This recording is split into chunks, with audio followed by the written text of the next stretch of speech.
Hello everyone नमस्कार অসমীয়া পাকঘৰৰ অন্য এটা ভিডিঅ'লৈ আপোনালোক সকলোকে পুনৰবাৰ আদৰণি জনাইছো। আজি মই আপোনালোকৰ মাজলৈ লৈ আহিছো কঁঠালগুটিৰ এটা টেষ্টি ৰেচিপি। আহকচোন চাওঁ কি ধৰণে মই বনাইছো আৰু ইয়াত কি কি সামগ্ৰীৰ প্ৰয়োজন হৈছে তাকে চাই লওঁ। ইয়াৰ কাৰণে প্ৰথমতে কেইটামান কঁঠালগুটি ৰ'দত শুকুৱাই ললো আৰু এতিয়া কঁঠালগুটিৰ ওপৰৰ বগা বাকলিখন এৰুৱাই লৈছো। আৰু এটা কুকাৰত গুচাই ৰখা কঁঠালগুটিখিনি ভৰাই অকণমান পানী দি দিছো আৰু অকণমান নিমখ দি কুকাৰৰ ঢাকনিখন লগাই দুটা চিটি মাৰিবৰ কাৰণে গেছত বহাই দিছো।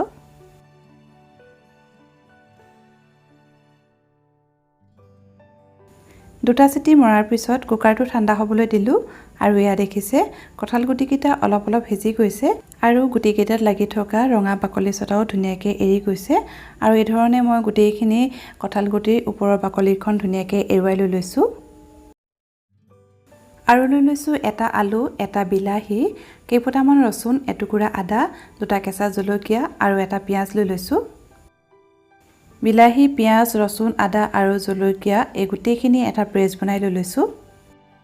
আনফালে কেৰাহীখন গেছত গৰম হ'বলৈ দি অলপমান মিঠাতেল দি ললো আৰু তেলখিনি গৰম হৈ অহাতে কেইটামান জিৰা গুটি দি লৈছো আৰু এখিলা তেজপাত, এটা শুকান জলকীয়া দি দিছো আৰু অকণমান সময় লৰাই দিছো। আৰু এতিয়া দি দিছো আগতীয়াকৈ যে বনাই ৰখা ৰসুন, আদা আৰু বিলাহীৰ পেষ্টখিনি সেইখিনি এই তেলত দি লৈছো আৰু ভাল ধৰণে লৰাই দিছো।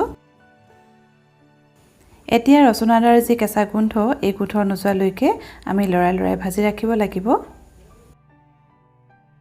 কেইখিলামান নৰসিংহ পাত দি দিছো আৰু ভাল ধৰণে লৰাই দিছো আৰু এইদৰে লৰাই প্ৰায় 3 মিনিটমান সময় ভাজি ৰাখিব লাগিব। গেছটো কিন্তু মই এতিয়া মিডিয়াম ফ্লেমতে ৰাখি লৈছো। আৰু এতিয়া ইয়াৰ লগত দি দিছো অকণমান জিৰা পাউডাৰ আৰু অকণমান ধনিয়া পাউডাৰ দি দিছো আৰু প্ৰয়োজন অনুসৰি হালধি দিছো আৰু অকণমান কাশ্মীৰী ৰেড চিলি পাউডাৰ দি দিছো আৰু ভাল ধৰণে এই গোটেইখিনি লৰাই দিছো।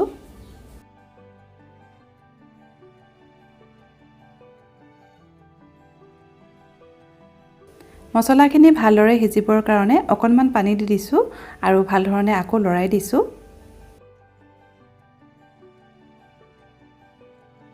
মছলাখিনি খুব ধুনীয়াকৈ সিজি গৈছে। এতিয়া ইয়াৰ লগত আলু আৰু কঁঠালগুটিখিনি দি দিম।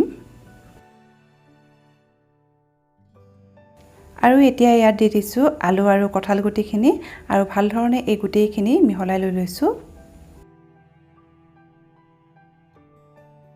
গুটিখিনি ভাল ধৰণে মিহলাই হৈ গৈছে।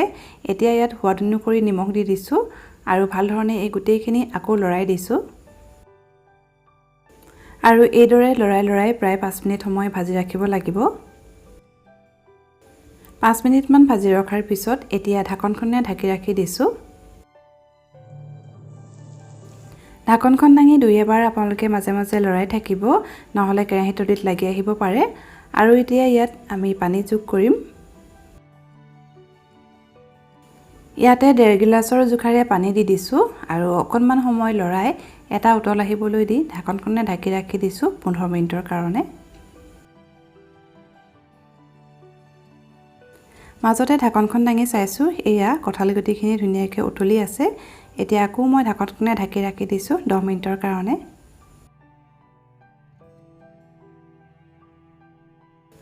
10 মিনিটৰ পাছত ঢাকন দাঙি এয়া কঁঠালগুটিৰ তৰকাৰী আমাৰ বনাই হৈ গৈছে। আলুও ভাল ধৰণে সিজি গৈছে।